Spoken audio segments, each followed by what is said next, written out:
और आइए अब खबरों की शुरुआत करते हैं। महिलाओं को लोकसभा और विधानसभाओं में 33% आरक्षण देने वाला विधेयक आज राज्यसभा में पेश होगा और आज इस पर चर्चा होगी। कानून मंत्री अर्जुन राम मेघवाल ने कहा है कि यह विधेयक सप्लीमेंट्री कार्यसूची के माध्यम से लाया जाएगा। ऐतिहासिक क्षण भी था कि 27 वर्षों से लंबित वुमेन रिजर्वेशन बिल, नारी शक्ति वंदन और अभिनंदन कर रहे थे सभी सांसद। बहुत ऐतिहासिक, बहुत ही शानदार, सभी ने सहयोग भी दिया। कुछ लोगों ने इसको पॉलिटिकल करने का प्रयास भी किया, तो फिर जवाब भी सुना, लेकिन दो माननीय सांसदों को छोड़ करके सभी ने इसका समर्थन किया। हम इसका आभार प्रकट करते हैं। सप्लीमेंट्री बिजनेस के माध्यम से, क्योंकि कल लोकसभा में हम लेट हो गए थे, तो सप्लीमेंट्री बिजनेस के माध्यम से लाया जाएगा। बाकी तो राज्यसभा सबसे वाले ज़्यादा जानता, लेकिन आज राज्यसभा में चर्चा होगी, ये मैं कह सकता हूँ।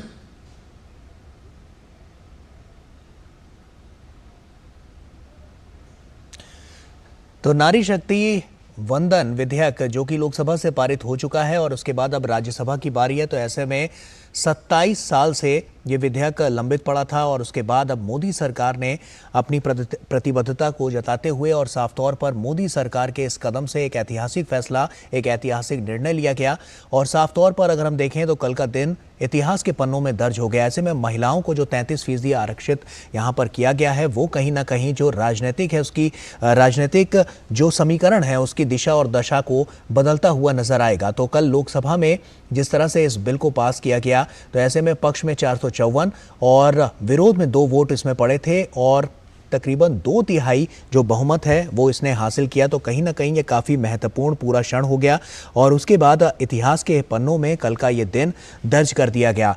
तो जैसा कि हम बात कर रहे हैं और नारी शक्ति वंदन विधेयक जो कि पास हुआ है, इसमें नारियों के सम्मान को लेकर और हमने देखा है कि सरकार लगातार प्रतिबद्ध रही है और उसके बाद काफ़ी लंबे समय से इसको लेकर प्रतीक्षा भी की जा रही थी। तो मोदी सरकार ने वो कर दिखाया, क्योंकि मोदी सरकार लगातार हम देख रहे हैं कि 2014 के बाद से जो भी संकल्प लेती है उसको सिद्धि तक पहुंचाने का जो कार्य है वो करती हुई नजर आती है और उसी की बानगी यहाँ पर भी देखने को मिली है। तो एक बड़ा और ऐतिहासिक क्षण और बड़ा और ऐतिहासिक फैसला यहाँ से लिया गया।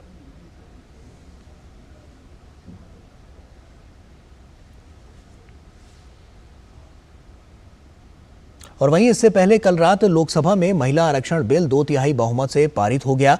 करीब 8 घंटे की जोरदार बहस के बाद बिल के पक्ष में 454 मत पड़े, जबकि 2 सांसदों ने इसके विरोध में वोट दिया। इस विधेयक का नाम नारी शक्ति वंदन अधिनियम है। संसद की नई इमारत में कार्यवाही 19 सितंबर को गणेश चतुर्थी पर शुरू हुई थी और पहले ही दिन कानून मंत्री अर्जुन राम मेघवाल ने महिला आरक्षण से जुड़ा विधेयक पेश किया। इस विधेयक में लोकसभा और विधानसभाओं में महिलाओं के लिए 33% आरक्षण देने का प्रावधान किया गया। महिला आरक्षण के लिए पेश किया गया विधेयक 128वां संविधान संशोधन विधेयक है। इस कानून को लागू करने के लिए अब राज्यसभा को भी इस विधेयक को 2/3 बहुमत से पास करना होगा। इसके बाद जनगणना और फिर परिसीमन का काम शुरू होगा। प्रस्ताव संख्या की कुल सदस्य संख्या के बहुमत द्वारा तथा सभा के उपस्थित और मत देने वाले सदस्यों के कम से कम 2/3 बहुमत द्वारा पारित हुआ। यथा संशोधित विधेयक संविधान के अनुच्छेद 368 के उपबंधों के अनुसार अपेक्षित बहुमत द्वारा पारित हुआ। और संवाददाता ऋषि कुमार हमारे साथ, हमारे सहयोगी जुड़ रहे हैं। ऋषि का रुख करते हैं। ऋषि, 27 साल का लंबा इंतजार और उसके बाद मोदी सरकार ने जो कह सकते हैं कि जो प्रतिबद्धता अपनी दिखाई और कहीं ना कहीं इसको मुकम्मल किया और ऐसे में लोकसभा से तो ये पास हो गया है, अब ऐसे में राज्यसभा की बारी है। आगे की राह कैसे होने वाली है राज्यसभा की बात करें तो?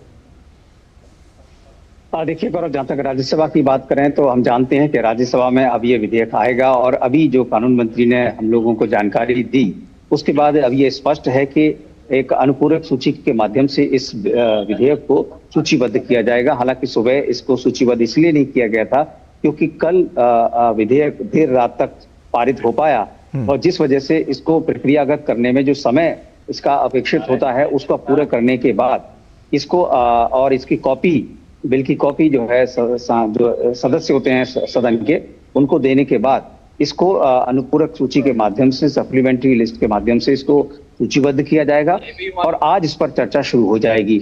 आज ये पारित हो पाएगा ये देखना होगा, क्योंकि जिस समय ये आएगा उस समय अलग अलग पार्टियों की तरफ से क्या मांग रहती है, वो कितना समय चाहते हैं, इन सबको सभापति के द्वारा निर्णित किया जाता है। उस निर्णय के बाद इसको जब संपूर्ण चर्चा के बाद इसको पारित किया जाएगा। जहां तक आपने पूछा कि राज्यसभा में क्या स्थिति रहने वाली है, तो निश्चित तौर से राज्यसभा से इसके पारित होने को लेकर अब किसी भी तरीके का संशय दिखाई नहीं दे रहा है। हालांकि अलग अलग पार्टियों ने अपने अपने अलग अलग संशोधन और अपनी राय रखी है कि इस बिल को, जैसे कांग्रेस पार्टी की बात करें तो उन्होंने जो अपना पक्ष रखा है कि इसको तत्काल प्रभाव से लागू किया जाए और ओबीसी को इसमें शामिल किया जाए, लेकिन वो इस बिल के विधेयक के विरोध में नहीं है। और इसी वजह से हमने देखा कल सिर्फ 2 विरोध में वोट थे। तो ये जो स्थिति है राज्यसभा में बताती है कि इस बिल का कहीं भी उस तरीके का विरोध नहीं होगा और ये पारित कर लिया जाएगा, इसकी पूरी संभावना है।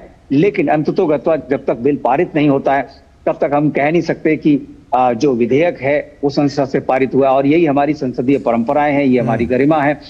और इन सब चीजों को लेकर आज हम देखेंगे कि किस तरीके से अलग अलग राजनीतिक दलों का पक्ष रहता है, किस तरीके के संशोधन इसमें पेश किए जा सकते हैं। क्योंकि हम जानते हैं कि लोकसभा से राज्यसभा में जो ट्रेजरी बेंचेस की जो स्ट्रेंथ है वो उतनी नहीं है। 2/3 बहुमत के लिए जरूर उन्हें विपक्ष के सहयोग की जरूरत पड़ेगी और विपक्ष ने इस पर अपने सहयोग की बात कही है। ऐसे में क्या कोई ऐसा मसौदा विपक्ष की तरफ से रखा जा सकता है जिसमें वो संशोधन चाहें? ये एक दिलचस्प बात होगी और इस पर सबकी नजरें होंगी। लेकिन इसके पारित होने को लेकर संशय की जो स्थिति है वो कहीं भी दिखाई नहीं दे रही है। लेकिन चर्चा बहुत गंभीर होगी ऐसा भी लग रहा है, क्योंकि इस पर जिस तरीके से हमने देखा है कि अब एक ऐतिहासिक पल बन चुका है, क्योंकि महिला आरक्षण विधेयक को लेकर जो 27 वर्षों से चली हुई एक लंबी प्रक्रिया थी, कई प्रधानमंत्रियों ने इसको कोशिश की इसको पारित कराया जाए, कई बार इसको सदन में लाया भी गया, लेकिन माफ कीजिए आखिरी में जो सफलता मिली वो प्रधानमंत्री नरेंद्र मोदी को मिली। और इस सफलता का जब श्रेय उनके पास है तो निश्चित तौर से उनकी जो कार्य पद्धति और कार्य संस्कृति है उसको वो प्रदर्शित करता है। जी गौरव। तो ऐसे में इस फैसले की जो लगातार हम देख रहे हैं, तमाम प्रतिक्रियाएं भी निकलकर इसमें सामने आ रही हैं। ऐसे में राजनीति के लिहाज से जब हम बात करें तो देश की राजनीति को इस फैसले के बाद कितना बल मिलता हुआ नजर आएगा? देश की राजनीति आगे चल के और कितने बड़े पड़ाव को पार करती हुई नजर आएगी? देखिए, जहां तक देश की राजनीति की बात करें तो निश्चित तौर से देश की राजनीति का हमारा जो मूल पहलू है कि जो हमारे वंचित और ऐसे लोग हैं जिनको कि मुख्य धारा में शामिल करने के चरण में हमने काफी लंबा समय बिताया है।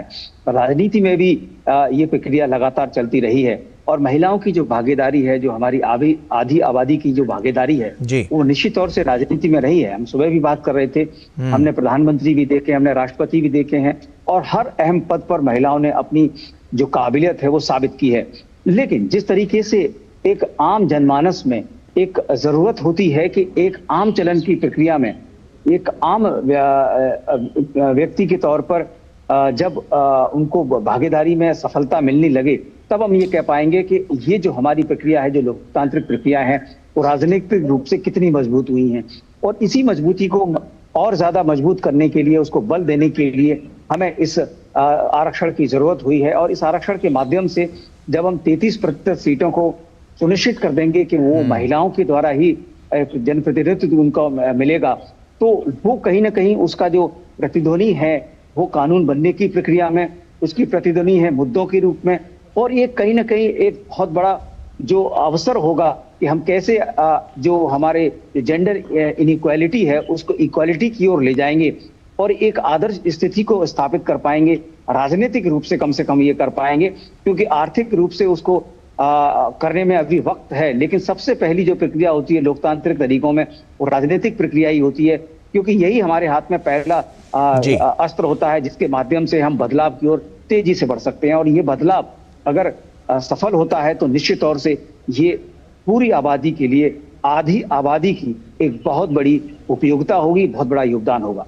निश्चित तौर पर ऋषि, बहुत बहुत शुक्रिया तमाम जानकारियां हमसे साझा करने के लिए। लेकिन आप नज़र बनाकर रखिए क्योंकि बहुत महत्वपूर्ण आज का भी ये सत्र होने वाला है और साफ तौर पर जब आज इसमें आगे की चर्चा होगी और ये देखना होगा कि राज्यसभा में किस तरह से 2/3 बहुमत हासिल कर पाती है और उसके बाद विधेयक के रूप में ये आगे चलकर बिल बनकर सामने आता है और कहीं ना कहीं 33% आरक्षण जिसकी बात सामने आ रही है वो कहीं ना कहीं एक नया कीर्तिमान